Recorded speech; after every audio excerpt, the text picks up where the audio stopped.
Evermore, evermore, you are the God of power. Ikemo, Ikemo,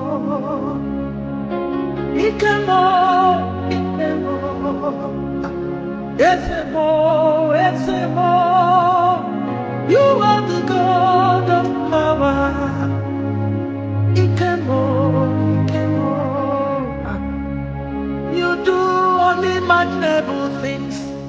You are indescribable God. You are the God of power. Ikemo, Ikemo.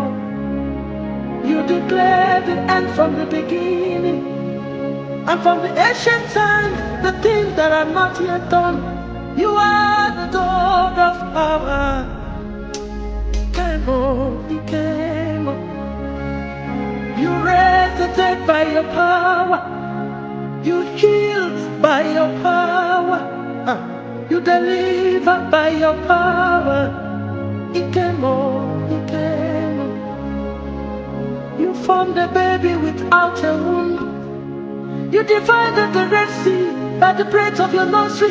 You are the God of power. Ikemo, Ikemo. You never, never know defeat. How can I describe your tomorrow? Divinity becomes humanity.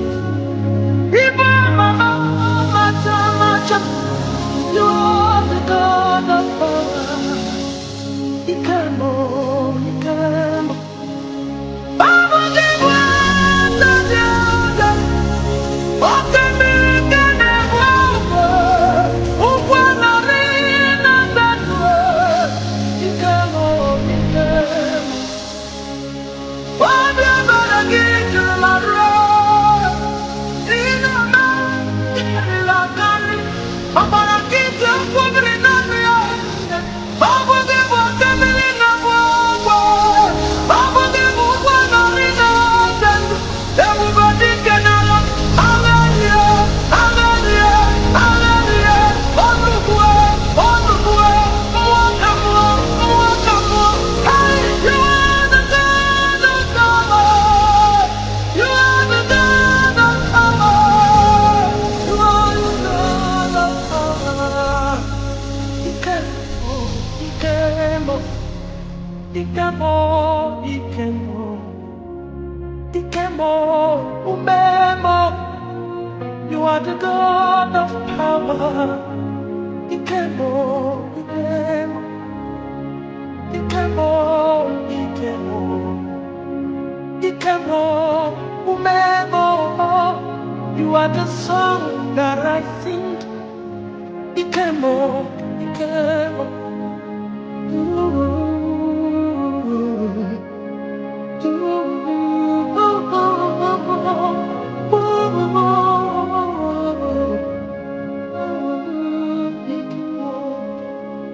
Ikemo, Ikemo. Umemo, ndondie. Onwegone ngajeturugie. Ikemo, Ikemo. Ikemo, Ikemo. Ezemo, Ezemo. Anametuge namu. Ikemo, Ikemo. Obunebi no kantu kwasirobi. Obugebi ambo tata chile. You are the God of power. Ikemo, Ikemo.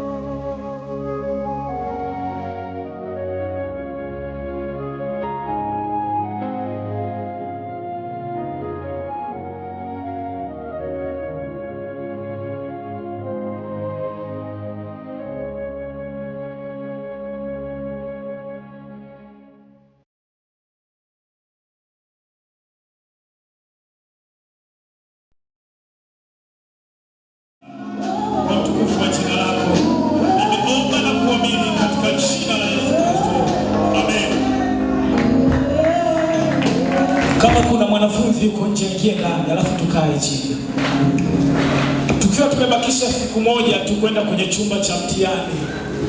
Nina neno moja la kukupa la kuingia nalo kwenye chumba cha mtihani. Wangapi tuna habari za Daudi? Hey, guys, kuna mwenye habari ya Daudi? Ulishawahi kusikia mahali? Daudi alikuwa ni mtoto wa mzee mmoja anaitwa Yese. Amen. Alafu alikuwa ni mtoto mdogo. Bwana Yesu asifiwe. Kazi yake kubwa ilikuwa ni kuchunga kondoo. Microphone. Kazi yake kubwa ilikuwa ni kuchunga kondoo. Na baba yake hakuwa na jina katika ule mji. Hakuwa mtu maarufu. Bwana Yesu asifiwe. Wala hakuwa na utajiri wa hivyo. Haleluya. Alikuwa ni mtu ambaye asiyetambulika. Ikatokea kipindi fulani Mungu akamkataa mfalme anaitwa Sauli. Baada ya kumkataa, akamwambia nabii Samueli, na kuomba uende ukampake mafuta Daudi. Nenda kwenye nyumba ya Yese, ukifika nitakuonyesha kijana wa kumpaka mafuta ili aje kuwa mfalme. Bwana Yesu asifiwe. Tunajifunza na tuna ndoto. Tunasoma na tuna ndoto. Amen. Daudi akiwa anachunga kondoo, akaja nabii Samueli kwenye nyumba yao, akawaambia kwamba amekuja kutoa sadaka, dhabihu. Lakini hakuwa amekuja kutoa dhabihu, bali Mungu alimwambia Samueli, nenda akajidai unaenda kutoa dhabihu, lakini nataka ukampake mafuta mtu katika ile nyumba ili aje kuwa mfalme wa baadaye, maana mfalme wa kipindi hiki nimemkataa. Haleluya. Kwa hiyo Samueli akafika katika ile nyumba. Daudi akaita watoto wake wote anaowategemea, wale vidume ambao anajua hawa kuna mmoja atachaguliwa. Walipokuwa wanapita kwa nabii, nabii akasema hakuna ambaye nimetumwa kwake. Mzee Yese akasema nimemaliza. Ni kweli wameisha? Akasema nimekumbuka kuna mmoja anachunga porini. Akamwambia mlete huyo. Daudi akiwa ni mtoto mdogo kwao ambaye hakutazamiwa. Wakati Samueli anaambiwa akampake mafuta mtu, anamwambia mzee Yese kuna mtu nampaka mafuta hapa kwako. Mzee Yese hakufikiri kama Daudi anaweza kuwa miongoni mwao. Alifikiria labda wale wakubwa. Amen. Nataka kuna kitu kipate leo. Daudi anapitishwa mbele ya Samueli akiwa ametoka kuchunga. Mungu anamwambia Samueli, huyo anayepita ndiye nimemchagua. Samueli anampaka mafuta Daudi ya kuwa mfalme. Bwana Yesu asifiwe. Baada ya kupakwa mafuta hakuwa mfalme, bali alipakwa mafuta ya kuwa mfalme baadaye. Kwa hiyo ni mfalme mtarajiwa. Amen. Sitaki tusome, nataka tutumie muda vizuri. Amen. Najua hiyo habari mnaifahamu. Daudi akiwa mfalme mtarajiwa, maana yake ana ndoto ya kuwa mfalme. Bwana Yesu asifiwe. Ana ndoto ya kuwa nani? Unapokuwa mfalme ni lazima uwe na majeshi. Alafu pia ni lazima ujue kupigana vita. Kwa hiyo Mungu akaanza kumfundisha Daudi namna ya kupigana vita. Haleluya. Akiwa yuko porini, Mungu akawa anaruhusu dubu wa Daudi. Daudi akaona siwezi kumwachia dubu kuchukua kondoo wetu. Daudi alipambana na dubu mpaka akamua. Dubu ni nyama fulani kubwa, kibinadamu huwezi kuua. Lakini mwenye ndoto ya kifalme ni lazima awe dubu ili aweze kuja kuwa mfalme. Bwana Yesu asifiwe. Kuna dubu yuko mbele yako Jumatatu.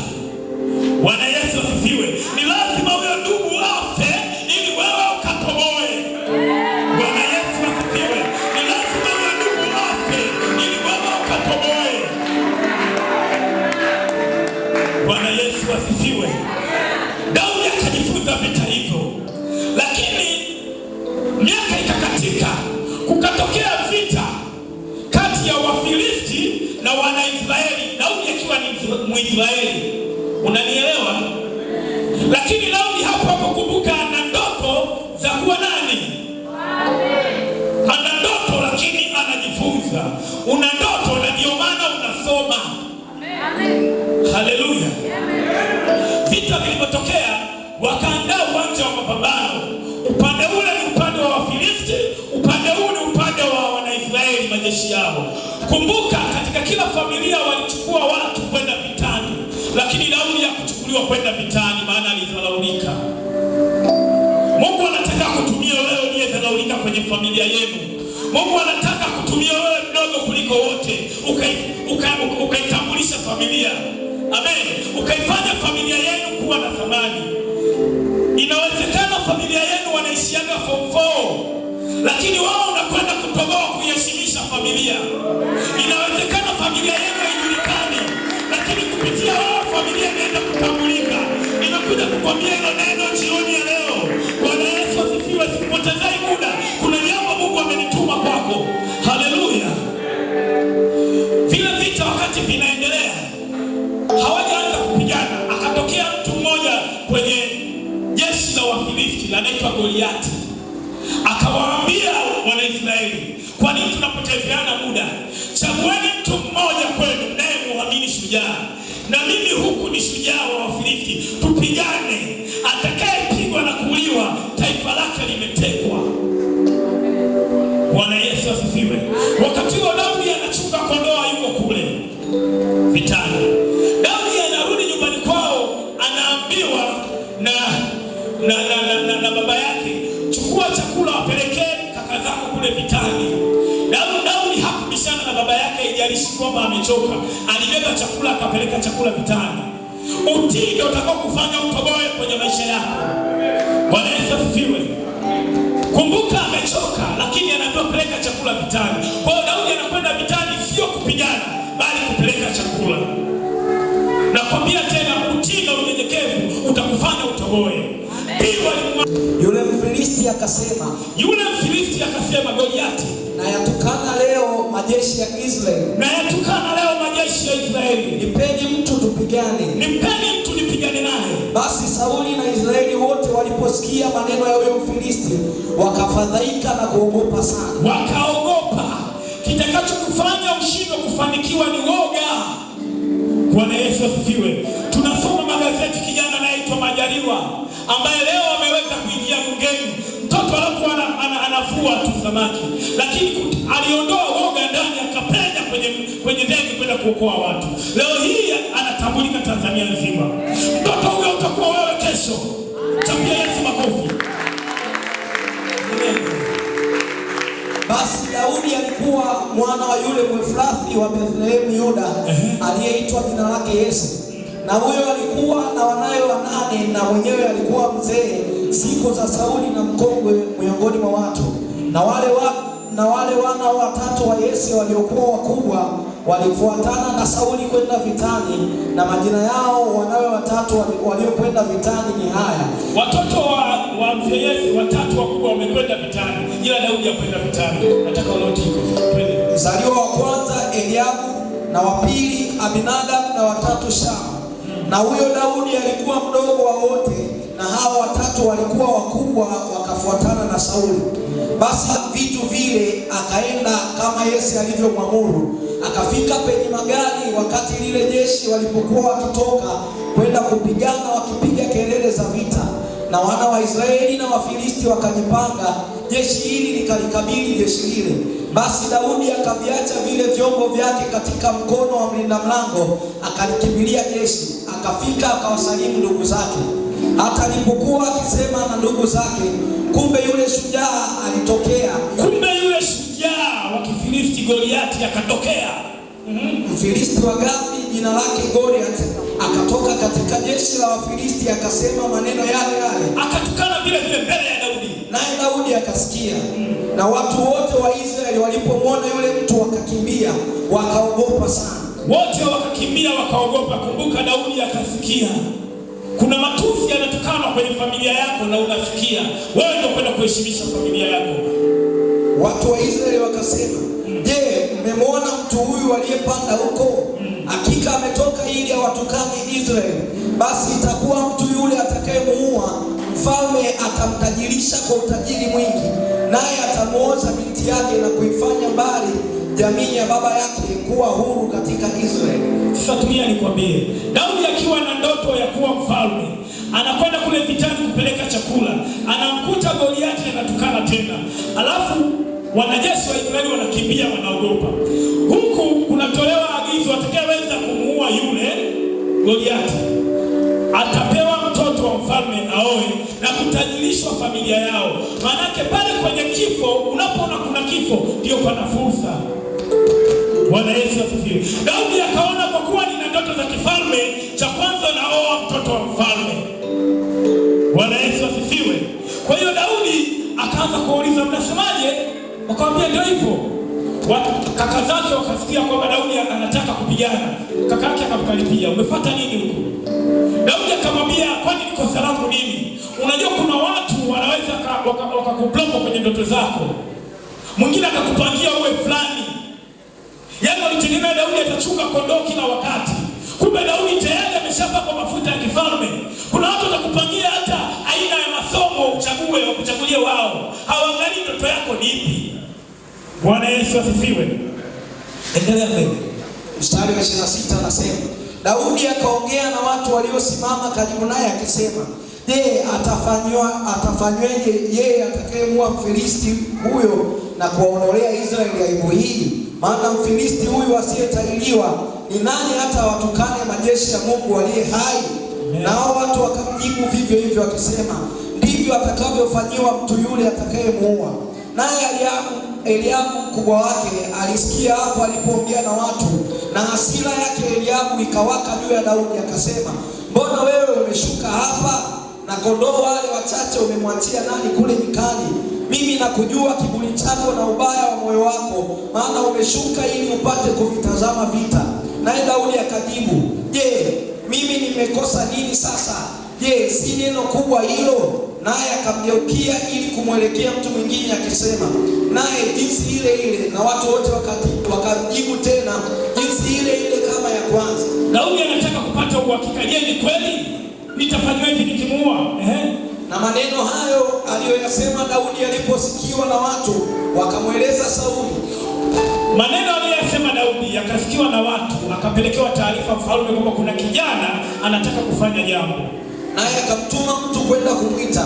Daudi akamwambia Sauli, asizimie moyo mtu yeyote kwa ajili ya huyu. Mimi mtumishi wako nitakwenda kupigana na Mfilisti. Daudi akiwa katoto, yani kadogo, kijana kadogo, anamwambia mfalme, mimi mtumishi wako nitapigana naye. Mfalme anasemaje? Sauli akamwambia Daudi, huwezi wewe kwenda kupigana. Huwezi, kuna watu watakukatisha ndoto zako, usikubali. Huwezi kumwendea mfalme huyu upigane naye, maana wewe ukijana tu, na huyu ni mtu wa vita tangu ujana. Na huyu ni mtu wa vita. Kuna CV fulani Goliati yanayo tangu mdogo. Ni mtu wa vita. Ameanza vita muda mrefu, ana uzoefu, alafu wewe hujapigana. Kwa hiyo hapa yani Sauli kinachomsababisha amzuie Daudi ni kwamba akimtoa Daudi akapigana, maana sio Daudi bali ni taifa. Anaenda kuwakilisha taifa. Akipigwa Daudi, maana taifa limepigwa na taifa linaenda kutumikishwa, linaenda kuwa mateka.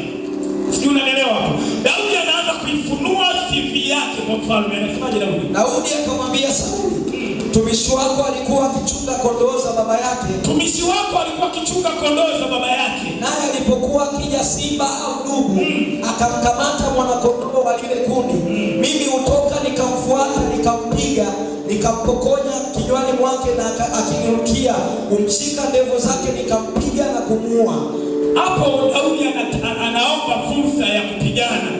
Yaani hiyo fursa yenyewe ananyimwa, na bado huyo mtu mwenyewe kupigana naye ni bonge la jitu, lakini Daudi anabembeleza akapigane naye.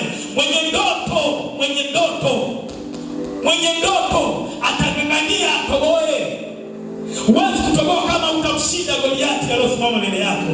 Daudi anajua huyu Goliati anasimama badala ya taifa la Israeli la Wafilisti, na mimi nitasimama kwa niaba ya Israeli. Nikimpiga huyu, mimi lazima nitakuwa mfalme wa baadaye, wataniamini hao wanajeshi.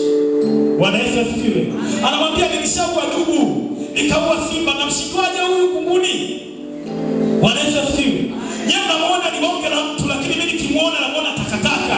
Halingani na simba, halingani na dubu, mimi nimeua dubu. Daudi anajaribu kuiweka wazi CV yake. Haleluya. Amen. Mtumishi wako alimuua simba na dubu, na pia huyu Mfilisti asiyetahiriwa atakuwa kama mmoja wao, kwa sababu amewatukana majeshi ya Mungu aliye hai. Daudi aliua simba na dubu, na huyu Goliati atakuwa kama wale, naye atakufa. Kwa nini anaenda kufa Goliati? Kwa sababu amewatukana majeshi ya nani? kushindwa kupenya wewe, jina la Kristo litatukanwa. Watasema huyu anajidai Kristo lakini amefeli, angalia wamefaulu watu wengine. Kwa hiyo hatutakubali jina la Kristo litukanwe. Ni lazima ukatoboe. Ni lazima Goliathi anasimama mbele yako akakatwa kichwa. Ni lazima ukatoboe. Bwana Yesu asifiwe. Hatutakubali Yesu atukanwe. Ndio maana tumekuja hapa kukuambia unakwenda kutoboa. Bwana Yesu asifiwe. Anasema atakuwa kama wale kwa sababu wametukana majeshi ya Bwana. Hatukubali kutukanwa. Majeshi ya Bwana hatukubali kutukanwa kwa ajili yako. Ni lazima Goliathi anakuwa mbele yako hapo. Ndio maana wiki nzima tunaomba kwa ajili yako ili ukafanikiwe. Majeshi ya Bwana asitukanwe. Haleluya. Bwana Yesu asifiwe. Endelea mbele. Daudi akasema, Bwana aliyeniokoa na makucha ya simba na makucha ya dubu ataniokoa na makucha ya Mfilisti huyu. Sauli akamwambia, Bwana aliyeniokoa. Kumbe sio Daudi. Daudi kuna aliyekuwa anamtegemea. Sijui unanielewa hapo. Sio wewe unaenda kufanya. Kuna huyo ambaye atakaa ndani yako kufanya ili Goliathi afe. Daudi anasema Bwana aliyeniokoa na makucha ya dubu, Bwana aliyeniokoa na makucha ya simba atamshughulikia huyu mbwa. Bwana Yesu asifiwe. Daudi akasema, Bwana aliyeniokoa na makucha ya simba na makucha ya dubu ataniokoa na mkono wa Mfilisti huyu. Sauli akamwambia Daudi, enenda na Bwana atakuwa pamoja nao. Mfalme anachunguza anachokiongea Daudi, anakiona ni kitu chenye nguvu ndani yake. Anamwambia nenda, tumeshashinda gemu. Pigia Yesu makofi, tumeshashinda gemu. Mwambie jirani yako tumeshashinda gemu. Mwambie jirani yako tumeshashinda gemu. Bwana Yesu asifiwe. Nataka nikupe siri ya kuingia nayo kwenye chumba cha mtihani leo hii ambayo inakusababisha ukatoboe. Endelea mbele. Ndipo Sauli akamvika Daudi mavazi yake ya vita. Daudi anavikwa mavazi ya vita. Akamtia chepeo cha shaba kichwani, akamvika dirii.